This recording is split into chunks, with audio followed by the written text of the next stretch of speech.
Hi again. All right, so this is your final activity for the school year, I guess, for this English class.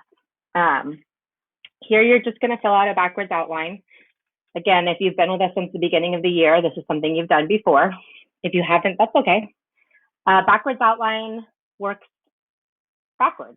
So typically we ask you like, okay, so what's the main idea? What are the claims? How do we know? But like we did with the charting the text, the backwards outline asks you to find some evidence first, figure out what it's claiming, and then summarize it. So evidence is the little pieces of information our author gives us to prove their claim is true. Evidence can be facts, statistics, personal anecdotes, commonly held beliefs, or even hypotheticals. The element really just focuses on anecdotes and commonly held beliefs. For claims, each of these circles represents a claim that the author makes, which we did with the charting the text, right? It's something the author says is true, but it's more specific than the main idea. And then the main idea is a sentence that summarizes what the whole text is about, the main thing our author wants us to know. And we kind of discovered that through charting the text, but this is just a nice way to like cleanly summarize it so everybody really understands. So what we're going to do is I'm going to open this up here in a window so I can type on it because this is what you have in Classroom. And then I'm also going to open up the charting the text. So let's see so that we can kind of make sure we can see both of them at once. And that'll help us. There we go. All right, so here we have the charts that we made, and here we have the backwards outline. So you start at the bottom. So we start with our evidence. This asks for 3 pieces of evidence, and we have 5. And so what I think, like what makes sense to me is to combine the anecdotes together as one claim. And so we just use one quote, right? And so I think that if we look at the way he's kind of built the story, Jillian's an introduction, Matt kind of fleshes it out, and Paul really hones in on like what's most important. So it's like she needed to be who she was, yes. You shouldn't listen to people who tell you what to do, yes. And then this like deep, never underestimate the vital importance of finding early in life the work that for you is play.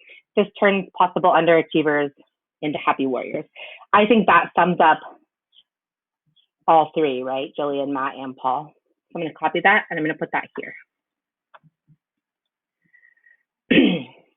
All right, and then here, I think that these 2 will fill in other boxes, right? That's our most important evidence. So we can just kind of copy and paste that. And then over here,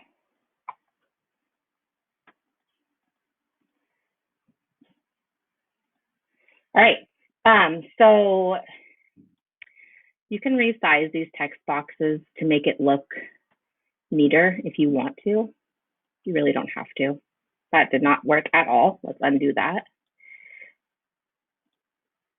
All right.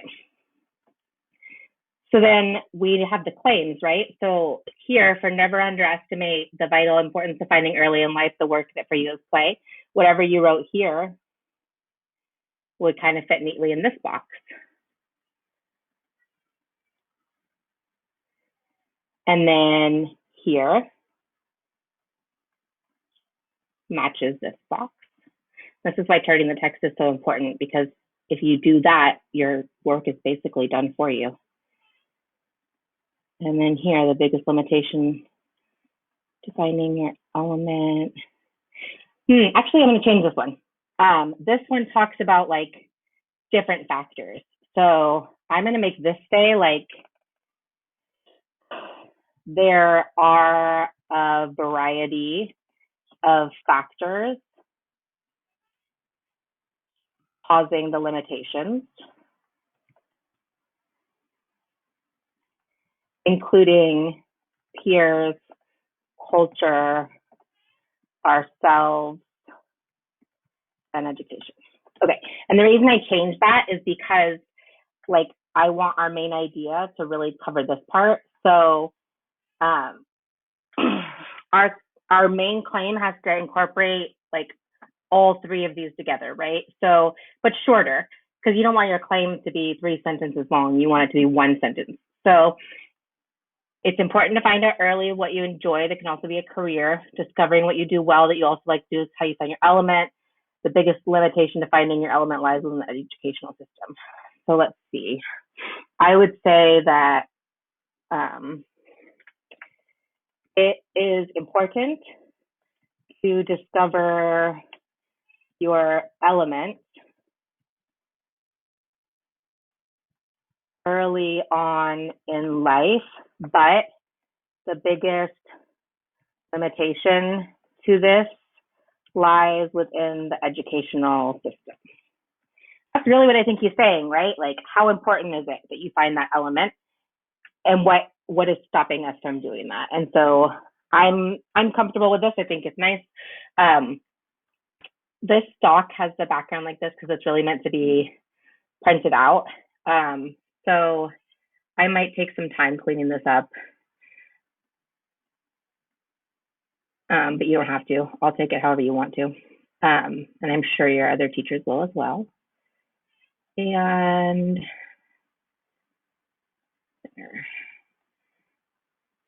what font size is that? 11, and that's 14. Change it to 11. I'm just gonna narrow it. Guess I could have made these like the right size to begin with. That would have been a good idea, huh?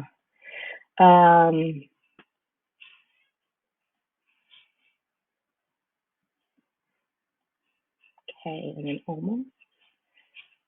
Again, I'm just doing this so that mine looks neat for a model that somebody could copy. All right, super important. Even though you have your own assignment in Google Classroom, it shows up blank for me unless you actually type your name.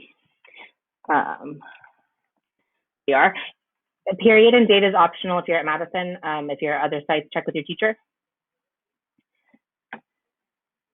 And I think that pretty much covers it. Please, please, please do not be afraid to let your teacher know if you need any more assistance with this. While you can definitely use this video for guidance and inspiration, you can also use the quotes that we selected. I would prefer that you put this a little bit more into your own words for your final product. But if you don't, if you just copy and paste it, that's all right too. Just do the best that you can. And again, if you need any additional support, your teachers are here to help you. Thank you, guys.